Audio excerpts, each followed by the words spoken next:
નમસ્કાર મિત્રો, ફરી મળવાનું થયું. હું મિતેશ દુધાની. આજે આપણે જે ટોપિકની વાત કરવાની છે તે જાહેર ક્ષેત્રના સ્વરૂપો. જી હા મિત્રો, જાહેર ક્ષેત્રના સ્વરૂપો. તૈયાર થઈ જઈએ જાહેર ક્ષેત્રના સ્વરૂપો ભણવા માટે. પણ હા, જરૂર યાદ રાખો, જાહેર ક્ષેત્રના સ્વરૂપની અંદર પહેલો ટોપિક આપણે ભણીએ છીએ એ છે ખાતાકીય સંચાલન. સરકારી ખાતું કહી શકાય આને.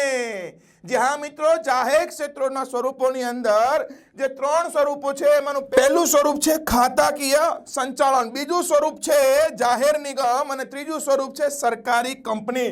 આ છે સરકારી ખાતું.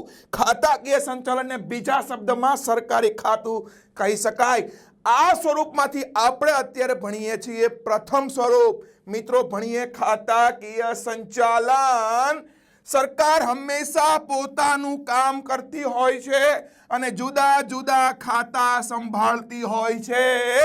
આવા કોઈ સરકારી ખાતું જ્યારે સંભાળે છે અને એ પણ જાહેર ક્ષેત્રનું સંચાલન, જો અહીંયા ખાનગી શબ્દ ન ઉમેરી શકાય, કારણ કે સરકાર હોય તો જાહેર હોય, ખાનગી પ્રાઇવેટ હોય તો, માલિકી પોતાની હોય તો, પણ ખાતાકીય સંચાલન એટલે સરકારી જે કાંઈ પણ ખાતું સંભાળે છે, જાહેર ક્ષેત્રનું સંચાલન કરે છે, એને કહેવાય ખાતાકીય સંચાલન.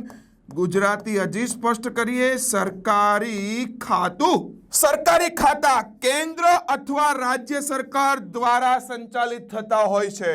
તેમજ કેન્દ્ર અથવા રાજ્ય સરકારની નીતિ નિયમોનું એ લોકો શું કરતા હોય છે? જી હા, પાલન કરતા હોય છે. ફોર એક્ઝામ્પલ ટપાલ ખાતું, ફોર એક્ઝામ્પલ રેલવે ખાતું. આ સરકારી ખાતું છે. તો સરકારી ખાતું ખાતાકીય સંચાલનની જો લાક્ષણિકતા ભણીએ તો પહેલી લાક્ષણિકતા છે નાણાંની ફાળવણી કોણ કરશે, હિસાબની જાળવણી કઈ રીતે હશે, કર્મચારીઓની નિમણૂક એમાં કોણ કરશે, સરકારી સંચાલન અને એના ઉપર અંકુશ કોનો હશે, અને ઉત્તરદાયિત્વ ફરજ ઉત્તર દર્શાવતું તત્વ કોનું હશે. જી હા મિત્રો, સરકારી ખાતું ખાતાકીય સંચાલનની લાક્ષણિકતા નાણાંની ફાળવણી, હિસાબોની જાળવણી, કર્મચારીની નિમણૂક, સરકારી સંચાલન અને અંકુશ અને ઉત્તરદાયિત્વ. તો એક પછી એક મુદ્દાને સમજવા માટે તૈયાર થઈએ. નાણાંની ફાળવણી, આવડા મોટા ટપાલ ખાતા, રેલવે ખાતાની જે આપણે ઉદાહરણ લીધા, એની અંદર નાણાંની ફાળવણી કોણ કરે? તો કે ખાતાકીય સંચાલનના જે ઉદ્યોગો છે એની અંદર નાણાંની ફાળવણી સંબંધિત સરકારી અંદાજપત્રમાંથી થાય છે. ખાતાકીય સંચાલનની અંદર નાણાંની ફાળવણી સરકારી અંદાજપત્રમાંથી થાય અને સરકારી ખાતાઓની આવક એ સરકારી તિજોરીમાં શું થઈ જાય? જમા થઈ જાય. બીજો મુદ્દો હિસાબોની જાળવણી. તો કે સરકારી ખાતું ખાતાકીય સંચાલનની અંદર હિસાબોની જે જાળવણી છે એ જે તે વિભાગમાં કરવામાં આવે છે અને એની અંદર આર્થિક રીતે એમાં ઓડિટ ઉપર નિયંત્રણ અને મહાલેખા પરીક્ષક દ્વારા આ હિસાબની જાળવણી છે એ સંભાળવામાં આવે છે, કરવામાં આવે છે. ત્રીજો મુદ્દો માય ડિયર ફ્રેન્ડ્સ, કર્મચારીઓની નિમણૂક.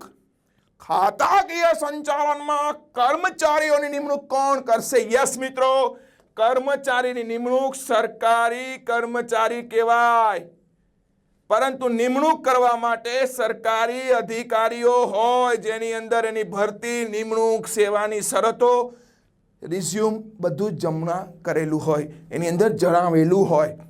અને ચોથો મુદ્દો છે સરકારી સંચાલન અને અંકુશ. સરકારી સંચાલન અને અંકુશ, સરકારી ખાતું. જો મિત્રો અહીંયા હું સરકારી ખાતું બોલું એટલે તમારે સમજી જવાનું શું? ખાતાકીય સંચાલન. યસ, તો એની અંદર સંચાલન અને એનું અંકુશ ખાતાના જે પ્રધાનાચાર્ય છે એના અંડરમાં સનદી અધિકારી, જે કાયદાના જાણકારો હોય એવા અધિકારીઓની અંદરમાં સંચાલન અંકુશ થતું હોય છે. અને આખરી મુદ્દો ઉત્તરદાયિત્વ. ઉત્તર આપવાની ફરજ દર્શાવતું તત્વ. નીચલી વ્યક્તિ ઉપરી વ્યક્તિને ઉત્તરદાયિત્વ સોંપે છે. જો સરકારી ખાતામાં કાર્યોની જે જવાબદારી છે એ જે ખાતું સંભાળે છે એ પોતાના પ્રધાનની હોય છે, એટલે ઉત્તરદાયિત્વ એક બાજુ પ્રધાન છે. કોણ છે? પ્રધાન એનું ઉત્તરદાયિત્વ એની ઉપરી વ્યક્તિ સુધી જતું હોય તો પ્રધાનનું પ્રત્યક્ષ ઉત્તરદાયિત્વ સંસદ કે વિધાનસભાના પ્રત્યે હોય, મતલબ ઉપરી એટલે સંસદ કે વિધાનસભા આના અંડરમાં હોય શકે. જી હા મિત્રો, 5 બાબતોની આજે આપણે વાત કરી. ખાતાકીય સંચાલન, જેની અંદર એનો અર્થ જોયો, રેલવે ટપાલ ખાતું જોયું, અને એ સરકારી ખાતું કહી શકાય તો એની આજે આપણે લાક્ષણિકતાઓ જોઈ. ફરી મળીશું નવા ટોપિક સાથે. જય શ્રી કૃષ્ણ મિત્રોને.